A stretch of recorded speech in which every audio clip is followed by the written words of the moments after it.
Clients have told us their businesses have been booming, and we found out too. What are you doing about your business?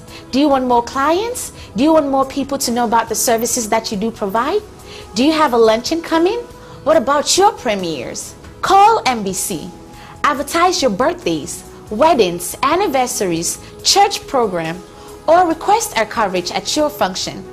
MBC, at your service 24/7. Call 832-887-6452 or call 281-888-9502. MBC, your favorite station, sharing African views.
A very beautiful morning to you. You're welcome to Dawn on MBC. My name is Jumoke, and it's really great to be here with you. It's another Saturday morning, and we're serving you the Saturday morning African tradition right here, bringing you the latest things happening around Africa.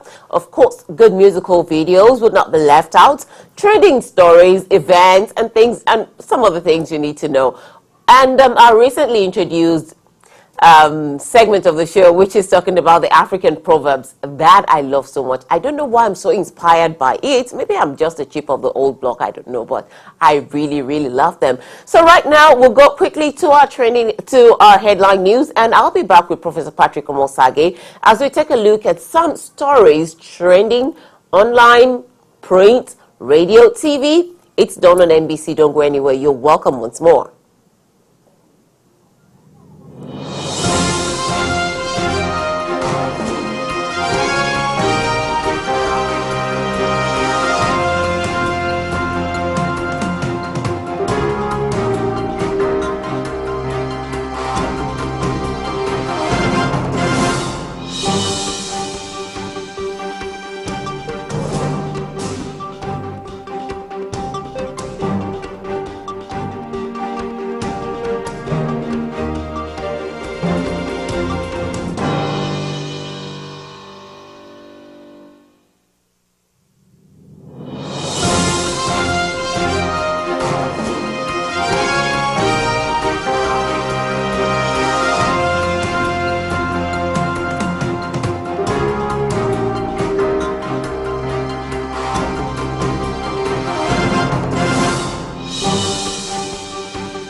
You're welcome back to Dawn this beautiful morning, and like I said, that's just trending headlines in the last 1 week. That's 7 days.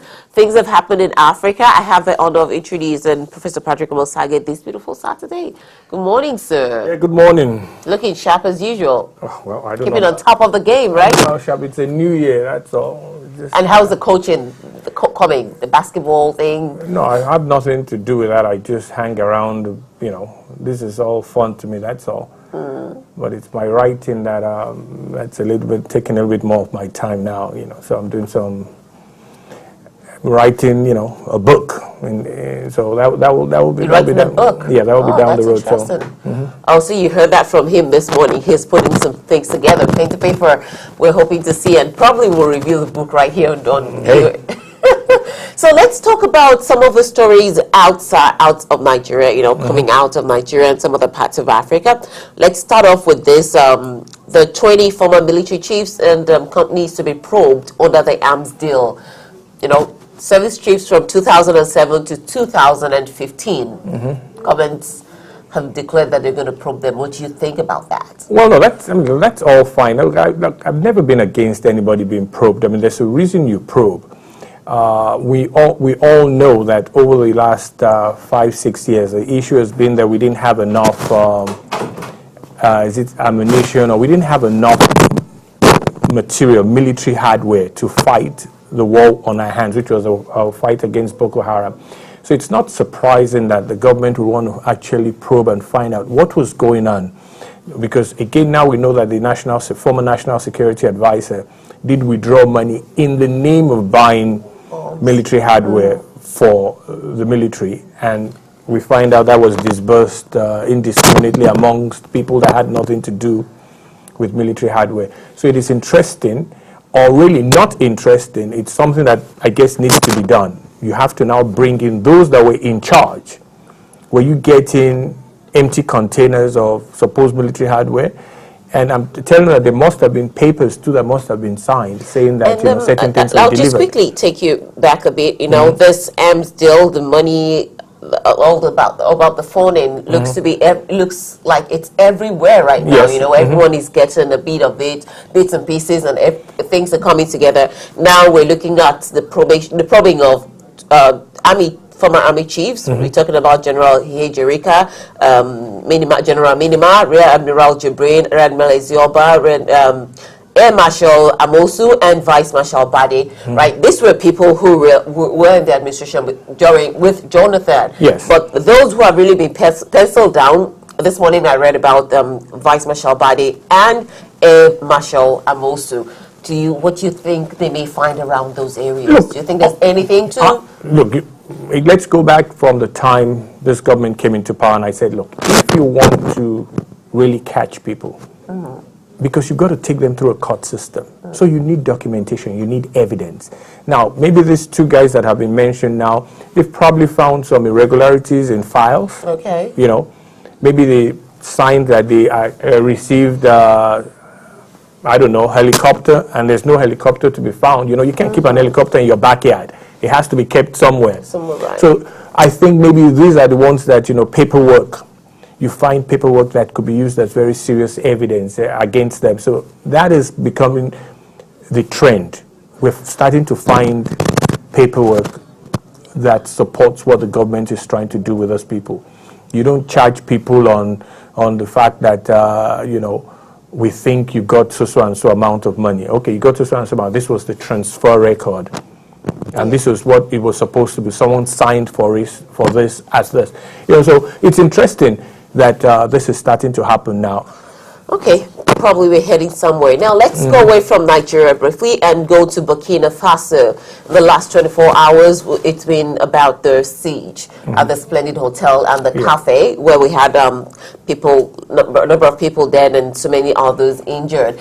And this brings us, that's some pictures coming from the French policemen who were first responders at the scene. And this talks about how porous the borders of African countries are, right? How people are able to come in, because right now Burkina Faso is saying because we share this border with Mali, the militants are coming in from here, and I think that's the same story Nigeria had to say initially when Boko Haram started. We all claimed Boko Haram was a brainchild coming from the Niger Republic into Nigeria, but whichever way they found themselves in our various countries. So let's talk about how can we secure the African border? Is there something we can do to limit all these militants?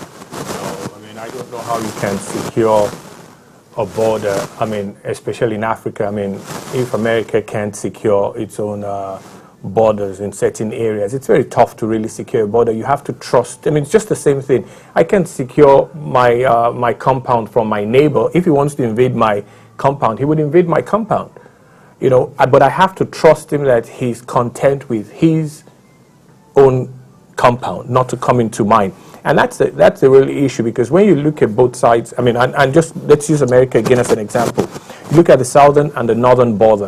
The Canadians are a little bit more comfortable with who they are, right. So they don't have an invasion coming into America. The southern are not as comfortable, so they're starting. So it's going to be the same thing in Africa. Remember at the time that we had a lot of West Africans inside Nigeria. Yep. It wasn't really because of the porous border. It was more of a need. Ghanaians, Togolese, and all those that came into Nigeria is because they needed to be in Nigeria, because we had more, economic stability was a lot better than what they had. So they were economic refugees or migrants at that time. So securing the African border, I don't know how we're going to do it. It's a very tough thing to do. Countries have to be comfortable with themselves so that their people stay within their borders. Okay, so now it's another ball game of how do we begin to make our countries comfortable. Guess that's discussion for another day. Yes, it is. But let's take a look at this now. Another story out of it's online, it's everywhere, is the fact that Walmart is set to close 269 stores worldwide. Okay, Walmart stores closing down, and more than half of the stores to be closed are mostly in the United States, and of course they're mostly express stores, the smaller ones that are closing down, all in a bid to go more towards e-commerce. You can't look. I don't know when last I really, apart from maybe buying a few things that are not really online. So you're one of those who just buy online, right? Yeah, I mean it's so much more comfortable. I think about something and I buy it online. I mean, and it shows up 3 days later. Now, I think what Walmart did was, in building a lot of these smaller stores, was trying to compete. Remember that it wasn't not until recently that Walmart went into the food, started having food sections in there. And when they did that, they decided that that was going to make them compete in actually smaller neighborhoods. So those are the kind of stores they're going to close now. Now, obviously, it's really because of e-commerce. There's a lot more shopping done online. And Walmart sees themselves as the only company that can really challenge the giant of e-commerce, which is Amazon. So I think that's what Walmart is gunning at. They want to now come and concentrate. The story broke yesterday, and everyone has been like, "Oh, Walmart closing 269 stores and across." And they're going to, 10,000 workers are going to be laid off. Yeah. Yes, and it's just going to be things coming around.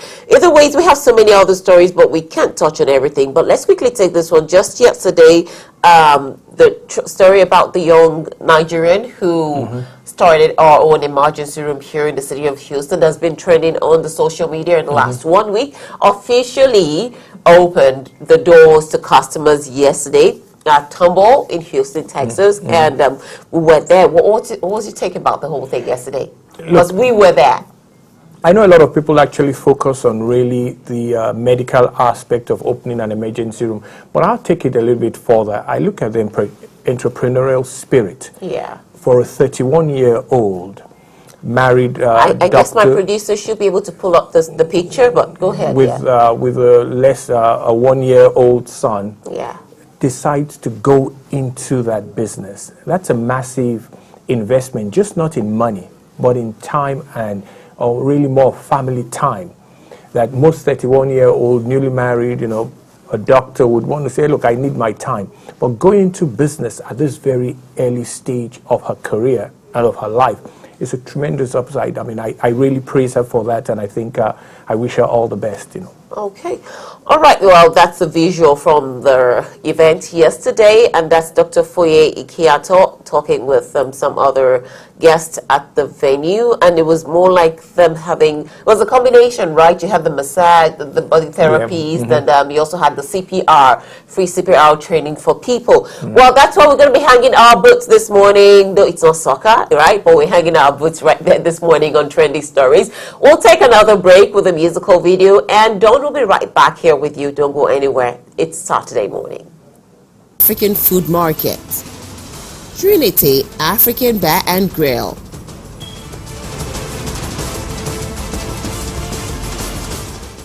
Welcome back. This interview would have normally been done by Jumoke. We have a way of moving our interviews around, but this morning, just because of the subject we're going to cover, I decided to take this interview. So with me on set this morning is someone out of Nigeria. She's actually a consumer advocate or activist and has done a lot for consumers within the Nigerian system. And this morning, I would welcome to Houston, maybe for the first time, at least for the first, no, not to Houston for the first time, but to our show for the first time, because I'm sure you're going to be back many more times because of what you do. I welcome Miss Shola Salako. I'm sure most of you actually, most of you that are familiar with programs at home in Nigeria have seen her before. You've had TV shows for many years on LTV and all that, but NTA. But now she's what? A consumer activist. Explain what you do for the Nigerian people. I basically defend or speak up for Nigerian consumers because obviously there's a whole lot of exploitation within the Nigerian system, and there are no structures, and Nigerians are not empowered with knowledge and information to be able to speak up for themselves. So I'm just somebody who does not feel it is right for anybody to be exploited. I do not feel it is right for anybody's rights to be infringed upon just simply because you can. And so, and with my background in marketing and media, PR, I deal with a lot of brands, a lot of goods, a lot of services, and I see that there is need to improve the quality of service and the service delivery processes and structures in Nigeria. So that's what we do. We basically advocate for Nigerian consumers. We speak up when government policies are not friendly or are not beneficial, or they infringe or would hinder the... Okay. Yeah, that's a pretty simple explanation of what you do. You defend and you help. Now let's look at one in particular that is, I don't want to use the word trending, but that's what it is right now. Because I actually saw it online before I even knew I was going to interview you. It's your fight. I would use the word fight with who? Guarantee GT Bank. GT Bank is probably one of the better run banks in the system. It is. In our system. But that's the one you have decided to pick a fight with. We know that what I found online is that we need to sign a petition because GT Bank is collecting 100 naira yearly. They collected it, yes. No, they collected 100 naira from all its customers for what they call what? A card maintenance charge. A card maintenance charge. I mean, I'm sure most people didn't even notice that because it's just 100 naira. Yeah. But you are deciding to fight on our behalf for 100 naira. Why? Did I tell you that 100 naira was bothering me? GT Bank is one of the, like you said, one of the better run banks yes. in Nigeria. They are relatively quite efficient and good. But that does not excuse the fact that basically within the banking industry, there's a whole lot of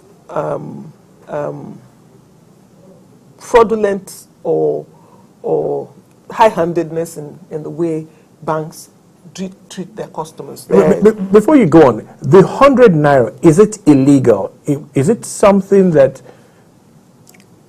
they shouldn't charge, or it's something that they're authorized to charge? Yes. Are they not supposed to charge it, or are they authorized to charge it and they pegged it at 100 naira? Is it they're charging too high for it? Or what is the real quarrel here? The real quarrel is that the debit card system, you know, Nigeria has moved to join the global economy in terms of cashless environment. And but in Nigeria, you are not given the option to choose. You are just railroaded into getting online. It's convenient for everybody, so it makes a lot of sense. But at the onset of your getting onto the online, onto the cashless economy or cashless system, the banks will charge you 1,000 naira as payment for the card services. Yeah. So we have already paid 1,000 naira, which they charge every year, actually, or every time you want to renew the card, yes. you pay 1,000 naira. Now, you also have other various charges that CBN has approved for them. 65 naira on every third withdrawal from any ATM and all that. Now, they also charge you for every online transaction you do. You pay 105 naira. So you have all these multiple fees for the same platform. And then GTB and Fed, actually, Central Bank actually did give them a leeway to charge you 100 naira as maintenance charge on a card. Now, my quarrel with this is this. Number one, if I'd already paid you 1,000 naira, it does not cost GT Bank or any of the banks 1,000 naira to produce that card. So is the bank making profit on an instrument that is essential to the service? Because GT Bank doesn't sell cards. They sell a service. And if I put my money in your bank, there must be a means by which I get the money out. So if you charge me 1,000 naira for the instrument I'm going to use to get the money out, what is this maintenance that you are conducting on that card? How do you maintain this card? That's you have to charge me 100 naira every month, at the end of every year. And you see, 100 naira isn't much. It's not the amount. But it's the principle that says, did you inform me when I was going to get onto this your system that, oh, you'll be charging me 100 naira. I've checked the letters they sent to you. There's nothing in it that says that. So there's nothing in it that says I have to pay 1,000 naira. There's no regime of fees given to me at the onset. I would say that I think the one place I really do agree with you is that, you know, the lack of option. You know, I always think that any time you're given an option and you don't want to pay 100 naira, you pull out, you know. But nobody tells you anything. Yeah, but that's what because they say. Have access to your money. They just charge you anything, and then you only hear about what the charges are after the fact. Because I've had a lot of friends that would tell me that, no, they don't know, they don't have it. When I say, where's your ATM card? They say they don't use it. You know, they want to go to the bank, they write a check for someone, go and bring me cash. But if it is your personal account, whether you go, you use it or you don't, the bank gives you that card, charges you for it, and charges you to maintain it, even though you never collected the card from them. Well, but let's go to some other areas that, you know, we really do have issues. Let's go. Well, you don't think we have issues in this one? Well, no. I mean, look, I was one of those that said 100 naira, you know, and it's a good fight. It's not the amount; it is the principle. No, and I said it's a good fight, but look, we have other pressing issues. We've just gone into. This is just as pressing because if you are taking my money, we've just gone into the power. Let's go to the power sector. Okay. Because the minister, the three-time minister or three of our prime minister, yes, and of course, Raji Fashola, who's in charge of power, has just said the tariffs on electricity is going up. It has actually been approved. It has been approved to go up. Now, is there anything in this, as for you as a consumer advocate? Is there?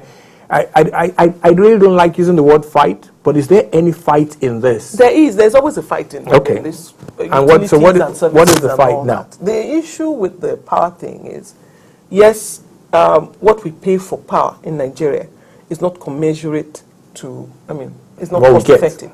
It really is not cost effective. When you look at the cost of production and what we eventually pay for it, there's no, and the government doesn't have any money to subsidize anymore. So it is of necessity that the tariff must improve because now it's no longer government who's providing the service. It is now a business and the business must make profit. We agree with that. But we should be getting service for what we pay.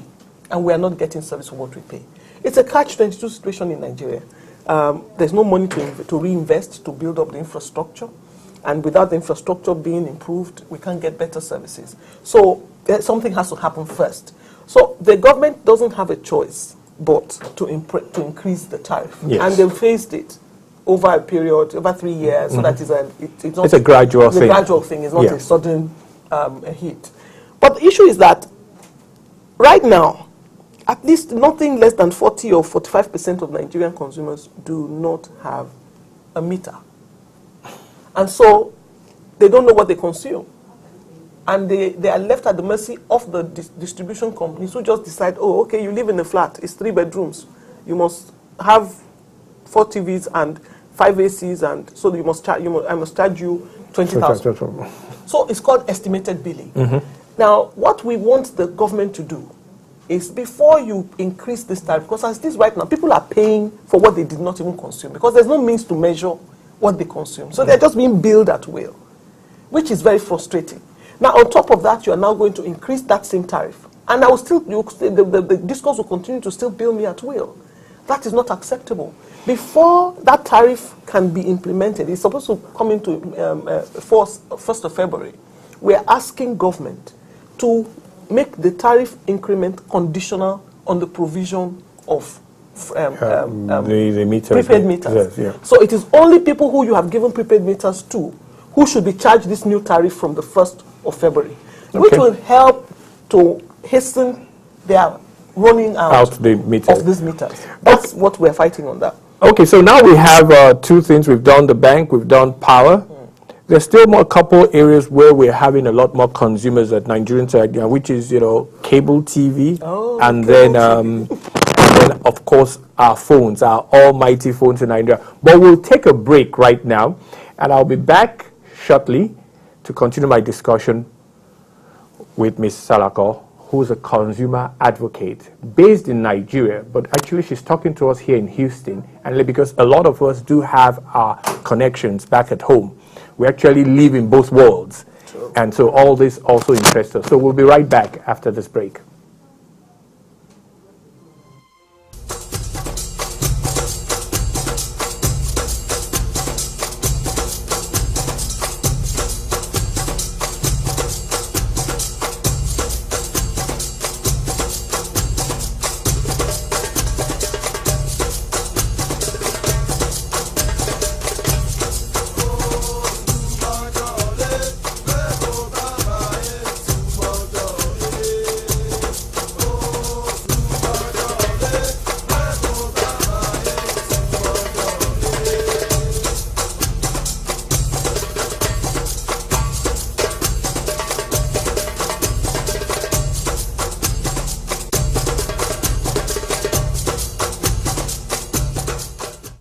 Welcome back.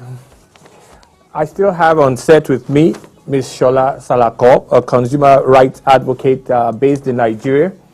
And we're going to continue our discussion. Now we have another area, which is, I think it's probably one of the best businesses in Nigeria. That's, for me, the way I look at it. Since we got into the cell phone or mobile phone industry, I think it has really helped streamline a lot of things that we do in Nigeria. Our communication is so much easier, and we do a lot of other things on it. I think Nigerians use the internet more on their phones than in any other place. And we also, actually, we just talked a little bit about the banks. We get a lot of SMS. When I deposit or someone deposits money into my account here, I have to wait till I get home to check it, or even go there physically to check it. In Nigeria, once the money is there, I get what we call an alert. So that's the beauty of the cell phone industry in Nigeria. But again, it has problems, There are a lot of lines that are, what do we call them, you lose connections and money is taken out and all that. Now, is there anything that your NGO, can really do with this very big industry in Nigeria? Well, there are a lot of consumer issues. While we appreciate the benefits of the telecommunication system in Nigeria, it's really made our lives a lot easier. But there's still a lot of exploitation going on in there.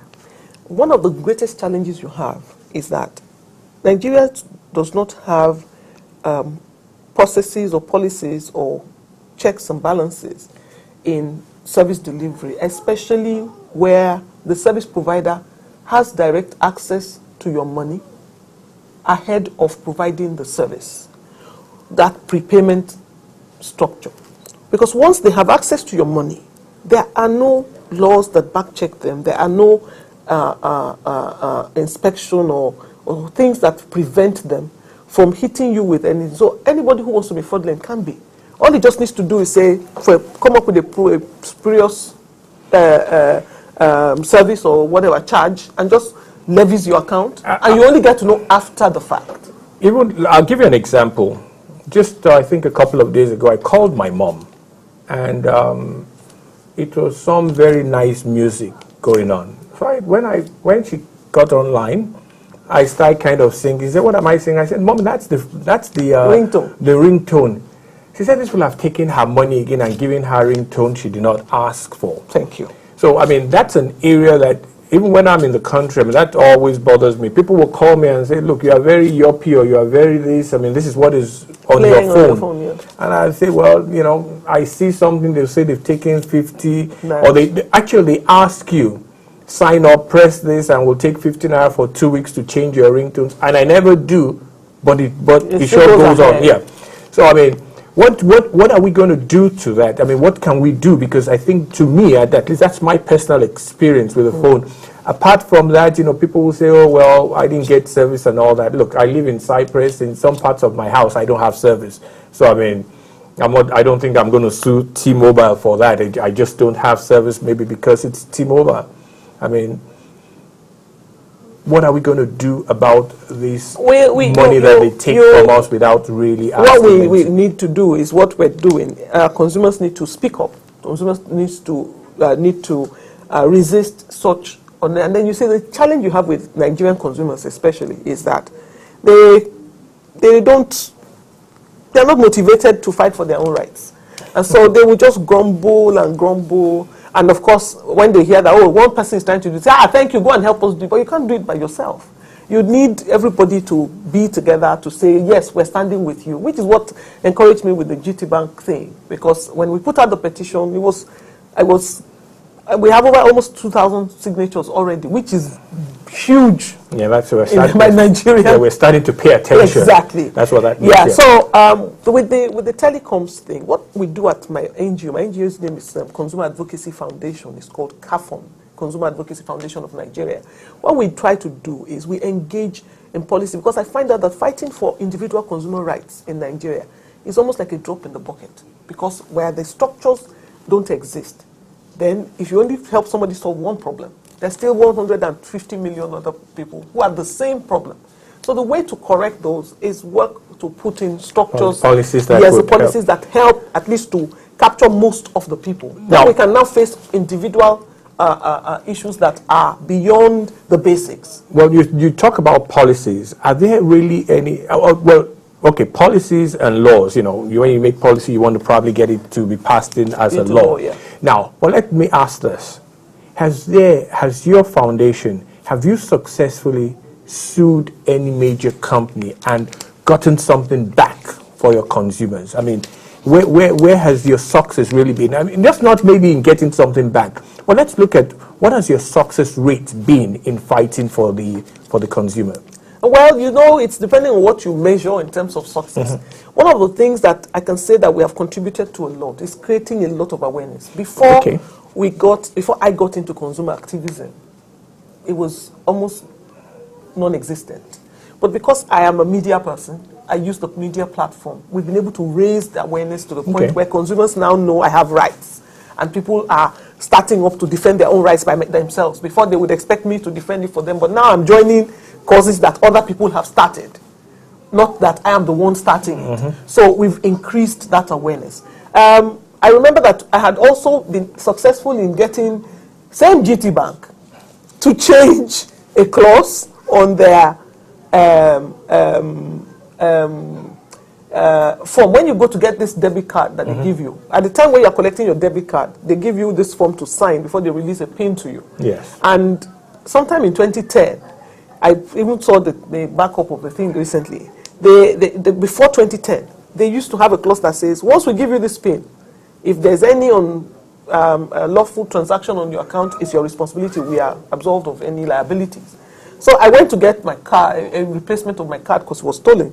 And I read small print.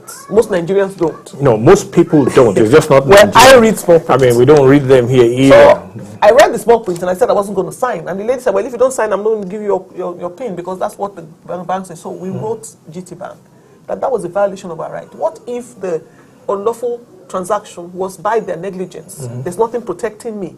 That's what the problem is with most of those contracts we signed. Anyway, when we wrote them, they wrote us back, and within 21 days, they adjusted the clause to include. Well, now that is success because, Yes. you know, I mean, for most Nigerians don't know. They just keep signing. And but like you said, there's some form of protection for them in there. I know, like you said, we don't. I mean, how many people really do read the small print? It is the role of people like me to help you Well, with the small print and ensure that the small print already gives you some level of protection. Look, Mr. Lako, we can stay here because there's no doubt. I mean, businesses want to make money. Consumers want to pay the least amount or want to be treated fairly. We don't necessarily want to pay the least amount. Yeah, but we want to be treated fairly. We want to pay for the service we get. Yeah. Let the service be commensurate to what we pay.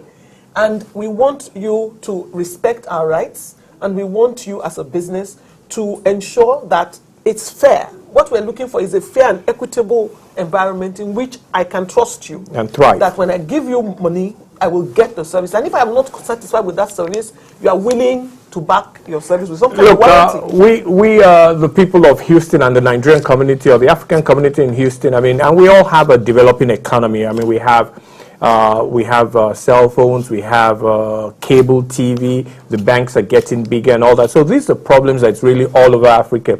But if we decide to continue on this, on this line today, we will not get to the end. But so at this juncture, I would like to say a very big thank you for coming to our program. And I hope for our viewers it's been very enlightening. And look, if you do have a question, go to her website. Or contact her on Twitter. Our website is www.cafon.org.ng. Yes. So we hope that most of you. And I'm on Facebook. That's the fastest place to catch me. And what's your Facebook Shola name? Salanko. Okay, very good. So please, if you want to contact her and you want to friend her or like her, and my Twitter handle is I think we've shown that shown your Twitter angle. So thanks for coming. Thank you very much, Prof, for having me. We really do It's appreciate a great thing this. you guys are doing here. It's nice to know that there's a TV station where you can get to still have a touch and feel the grounded on the issues that come from home. That's really great. Thank you very much. So at this time again, we'll take a very quick musical break and we'll be right back. Jumoke will be right back to complete the program for you.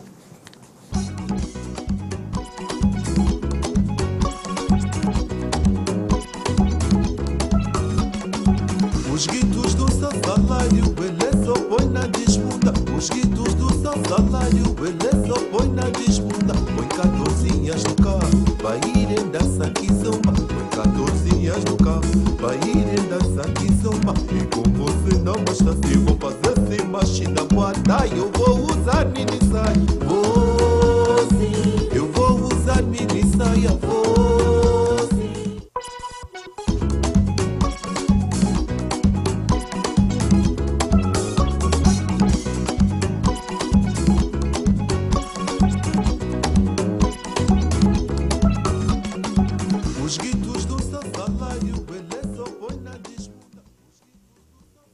Okay, you're welcome back, and that was a short interview with Shola Salako, a consumer rights advocate for Nigeria, activist, and I think that's something we actually need in Nigeria, where someone can be there to fight for people. Yeah, look, I think the real phrase is about time.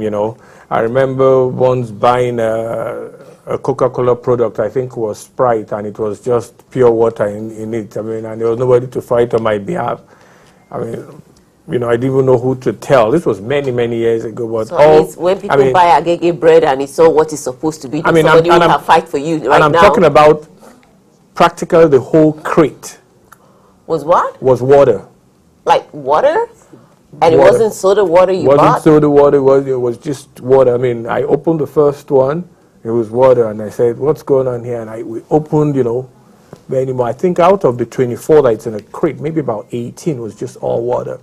and there was nobody to, you know, to complain to and all that. So I think about maybe time things are about to change. Yeah, and I hope it does, you know, because, you know, like she said, you know, it's high time, you know, the companies are called to account, you know, for whatever service they give. It has to be fair and equitable, you know, and so that's, I think, what they're doing, which is good.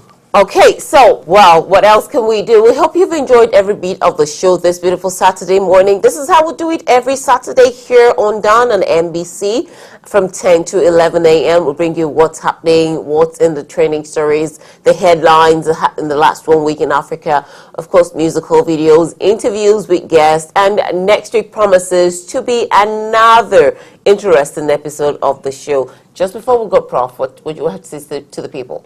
Well, look, again, Houston is, the weather is fantastic, but we're going to probably have a little bit of rain today. Yep. It's not been very cold, which is good. We haven't had the incidents of ice yet. I mean, I hope that doesn't come about because it causes a whole lot of traffic issues out here in Houston. But besides that, Houston is peaceful. We're enjoying our times, and you know, life is good. So, for the great people of Houston, have a great coming week ahead. Okay, and from me, I wish you all a very fantastic weekend and a great working week. Bye-bye.